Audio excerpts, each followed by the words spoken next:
안녕하세요. 매일 묵상. 오늘은 창세기 41장 17절부터 36절 말씀 보도록 하겠습니다. 예, 계속해서 요셉이 이제 바로를 만나서 이제 꿈을 해석하는 장면 이제 보도록 하겠습니다. 이제 바로가 이상한 꿈을 꿨죠. 두 개의 꿈을 연속으로 꿨는데 이제 그걸 누가 해석할 수 있느냐? 근데 이제 애굽의 모든 전문가들이 해석할 수가 없었잖아요. 그들에게는 지혜가 없었습니다. 하지만 이제 하나님께서는 요셉을 등장시키시고 요셉을 통해서 바로의 꿈을 해석시켜 주십니다. 내용 한번 보도록 할게요. 17절부터 보죠. 바로가 요셉에게 이르되 내가 꿈에 나일 강가에 서서 보니 살찌고 아름다운 일곱 암소가 나일 강가에 올라가 갈밭에서 뜯어먹고 그 뒤에 또 약하고 심히 흉하고 파리한 일곱 암소가 올라오니 그같이 흉한 것들은 애굽 땅에서 내가 아직 보지 못한 것이라. 그 파리하고 흉한 소가 처음에 일곱 살진 소를 먹으며 먹었으며 먹었으나 먹은 듯하지 아니하고 여전히 흉하더라. 내가 곧 깨었다가 뭐 이제 어제 우리가 봤지만 계속해서 이제 자기가 꾼 꿈을 반복해서 설명해 주고 있죠. 그러니까 이제 뭐 소가 있었는데 그 일곱 마리 나중에 뭐 굉장히 파리하고 흉한 소가 와 가지고 전에 소를 먹어 버렸어. 근데 먹었는데 그럼 먹었으면 배불러야 되잖아. 근데 여전히 흉하더라. 그래서 내가 또 깼다. 무슨 꿈이지?' 그래 가지고 다시 또 잤는데 꿈을 똑같은 꿈은 아니지만 똑같은 방식의 꿈을 또 꾼다고 말하죠. 여기서 다시 꿈이라고 말하는데 이 히브리어로 보면은 이 복수를 쓰지 않습니다. 그러니까 꿈들이 아니고 그냥 꿈이에요. 그러니까 바로도 이게 똑같은 꿈이라는 것을 인지하고 있었던 거죠. 다시 꿈에 보니 한 줄기에 무성하고 충실한 일곱 이삭이 나오고 또 후에 가늘고 또 그 후에 또 가늘고 동풍에 마른 일곱 이삭이 나더니 그 가는 이삭이 좋은 일곱 이삭을 삼키더라. 내가 그 꿈을 점술가에게 말하였으나 그것을 내게 풀이해를 주는 자가 없느니라. 그러니까 전문가들 아무리 불러봤자 소용없더라. 이렇게 이야기를 해주죠. 그러니까 이때 이 바로의 마음은 굉장히 두려워했던 것 같아요. 그러니까 너무나 이 이상한 징조의 꿈을 꿨는데 이걸 아무도 이해하지 못하니까 세상에서 이 말을 가르쳐주는 지혜로운 자가 아무도 없으니까 너무 답답했겠죠. 그러니까 요셉이 뭐라고 말하냐면 요셉이 바로에게 하는데 바로의 꿈은 하나라. 하나님이 그가 하실 일을 바로에게 보이심이니이다. 자, 25절이 되게 중요한데요.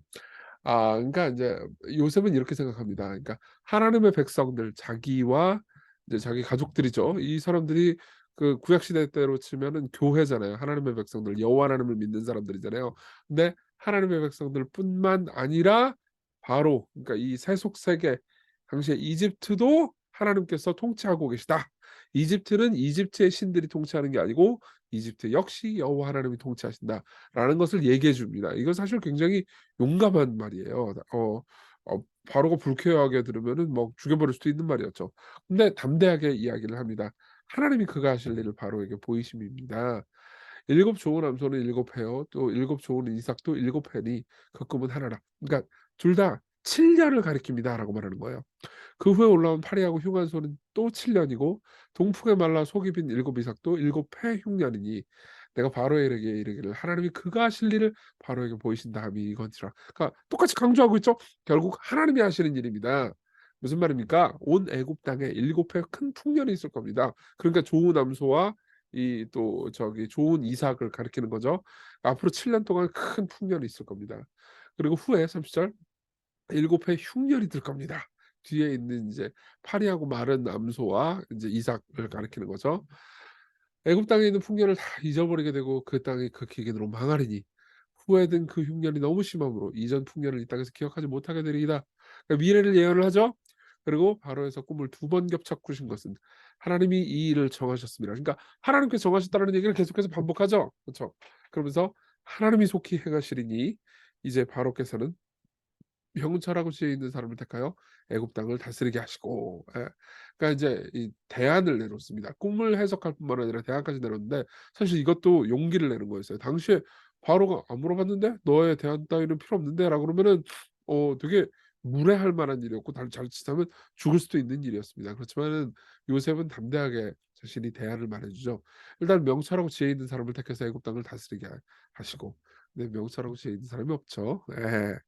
마로께서는 또 이같이 행하사 나라의 감독관들을 두어 그 일곱 해 풍년에 애굽 땅의 5분의 1을 거두되 그러니까 7년 동안 풍년을 거두면 풍년이 있으면 풍년을 그거 다 먹도록 하지 말고 사치하도록 하지 말고 매번 풍년이 있을 때마다 5분의 1씩을 거두십시오. 그래도 뭐 5 분의 4는 먹고 사니까는 괜찮을 겁니다. 그리고 그들로 장 장차올 풍년의 모든 곡물을 거두고 그 곡물을 바로의 손에 돌려 양식을 위하여 각 성읍에 쌓아두게 하소서. 그러니까 바로 혼자 다 가지지 말고 여러 이 성읍이라고 그러죠. 도시들입니다. 이집트의 전역의 도시에 두 가지고 지방 분권적으로 이 모든 걸 통치하십시오라고 아주 구체적인 대안을 내놓죠. 이와 같이 그 공물을 이 땅에 저장하여 애굽 땅에 임할 7해 흉년에 대비하시면 땅이 이 흉년으로 말미암아 망하지 않을 것입니다라고 구체적인 대안을 내놓습니다. 그러니까 미래에 대한 예언을 하고요. 그다음 구체적인 대안까지 이렇게 이야기를 하는 거죠. 자, 요셉이 아주 용감하죠. 그래서 바로의 꿈을 해석하고 자, 그 내용을 우리가 어떻게 묵상하고 적용해야 되는지 한번 생각해 봅시다. 첫 번째로는요. 하나님의 주권과 인간의 책임을 생각하는 거예요. 보세요. 요셉은요. 미래가 정해져 있다고 말합니다. 7해 흉년이 있을 거고 그 이후에 따라와서 7해 흉년이 있을 것이다. 그러니까 미래가 정해져 있다고 말하죠. 그래서 하나님께서 이를 정하시고 모든 것이 그분의 뜻대로 된다고 해요. 그럼 보통 우리는 특히 예정 교리 같은 거 들을 때 우리 이런 생각 많이 하죠. '하나님께서 모든 걸 정해 놨어? 그러면은 뭐 우리는 뭘 해도 소용없잖아.'라고 생각하기 쉽습니다. 아주 냉담해지기 쉽죠.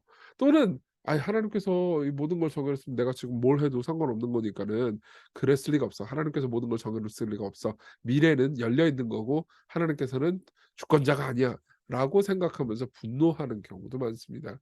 그러니까는 보통 하나님께서 모든 걸 정해졌다 있다고 정하셨다. 그분의 미래가 결정돼 있다 그러면은 우린 보통 절망하거나 냉담해지기를 많이 하죠. '아 모든 걸 정해 놨으면 뭐 전도 왜 기도 왜.' 이런 식으로 생각하는 거죠. 근데요 여러분 보세요. 하나님은요 미래의 모든 걸 정하셨어요. 맞아요. 그러나 그 정하신 것을 성취하실 때 항상 우리의 순종과 의지적 노력을 사용하셔서 그 미래를 성취하십니다. 그러니까 이런 거예요. 자 이 예를 정말 많이 들었기 때문에 여러분들 뭐 기억나시는 분도 있을 겁니다. 누군가 어떤 사람이 저기 하나님께서 이정규를 구원하시기로 했다 이거예요. 이정규를 구원하시기 위해서 하나님께서 박현진의 전도를 사용하시기로 했다. 그러니까 이정규가 구원받느냐 안 받느냐만 하나님께서 결정하시는 게 아니고 그 수단까지도 결정을 하시는 거예요. 그럼 박현진이 순종 안 하면 어떻게 돼요? 이정규가 구원받아요 못 받아요? 못 받죠. 그러면은 박현진이 순종하는 거 하나님께서 내버려 두실까요? 아니죠. 예. 박현진에게 말씀하시고 또 두드려 패심 좀 그러나? 어쨌든 그럼으로써 복음을 전하게 하셔서 이정규가 구원받도록 하시는 거죠. 그렇죠. 그러니까 하나님께서는 인간의 순종을 사용하셔서 그분의 미래를 이루어 가십니다. 그러니까 우리는 그분의 미래의 통치가 우리의 기도를 응답하는 방식으로 우리의 순종을 사용하시는 방식으로 심지어 우리의 악을 바꿔가는 방식으로 이루신다는 것을 기억하면서요. 이렇게 생각을 하는 거죠. '우리의 미래 영원한 미래가 안정적이다.' 그러니까는 오히려 담대하고 그리고 '그러나 내가 순종해야 한다.'라는 마음 때문에 또 순종할 수 있는 그런 마음을 가져야 된다는 거죠. 고린도전서 15장 57절은 이렇게 말합니다. "우리 주 예수 그리스도로 말미암아 우리에게 승리를 주신 하나님께 감사해요." 그러니까 우리는 장차 승리를 할 거라는 거예요. 이미 미리 미리. 예. "승리하실 거다. 할 거다. 우리 모두가 결국 승리할 거다." 미리 감사해 버립니다. 근데 뭐라 그래요? 그러므로 승리할 거기 때문에 우리는 아무것도 안 해도 된다가 아니죠. "견실하고 흔들리지 말며 항상 주의 일에 더욱 힘쓰는 자들이 되라. 이는 너희 수고가 주 안에서 헛되지 않은 줄 압니다."라고 말하면서 우리의 순종과 하나님의 주권을 우리의 책임과 하나님의 주권을 결합시킵니다. 둘째로는요. 하나님의 통치를 기억하는 겁니다. 잘 들어보십시오. 하나님은요 신자들만 돌보시는 게 아니에요. 하나님은 오직 교회만 신경 쓰고 세상은 아무런 신경 안 쓰시는 게 아닙니다.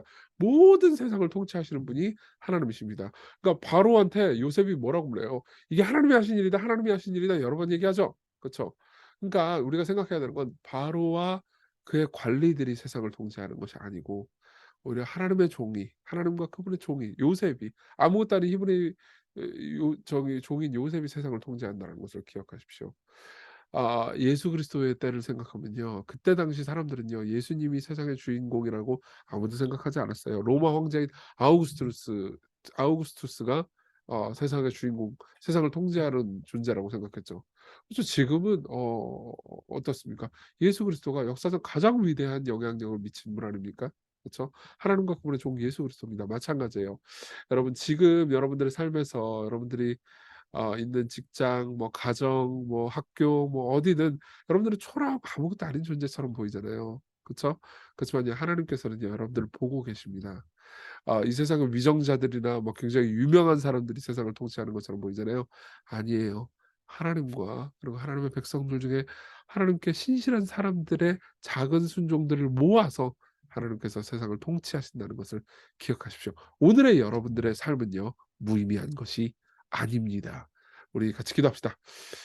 기도할 때 하나님께서 모든 걸 통치하시고 결정하신다는 것을 기억하고, 이 세상을 내가 살면서 오늘 하는 일이 정말 작고 아무것도 없는, 뭐 이건 뭐 이런 일 뭐 하나님께서 관심이나 있겠어? 할 수 있지만은, 하나님이 여러분들이 오늘 하는 일을 통해서 세상을 다스리고 통치하시고 운영하신다는 것을 꼭 기억하십시오. 당당하고 담대하게 살아갈 수 있도록 힘달라고 구하시고요. 그리고 우리의 지혜이신 예수님 보면서, 그분이 십자가에 못 박혀 죽으셨을 때 세상은요, 그냥 한 죄수가 죽었을 뿐이라고 생각했을 거예요. 그러나 그분의 죽으심으로 하나님께서는요, 세상을 계속해서 통치하시고 어마어마한 영향력을 미치게 하셨습니다. 그걸 기억하십시오. 오늘 낮아지게 해 달라고 같이 간절히 기도합시다.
기도하겠습니다.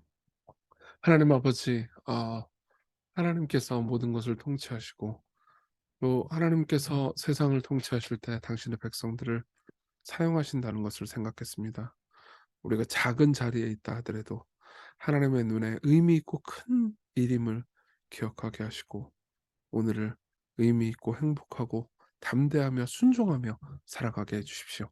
예수님 이름으로 기도했습니다. 아멘. 네. 하나님의 은혜 안에서 오늘 행복한 하루 보내셨으면 좋겠습니다.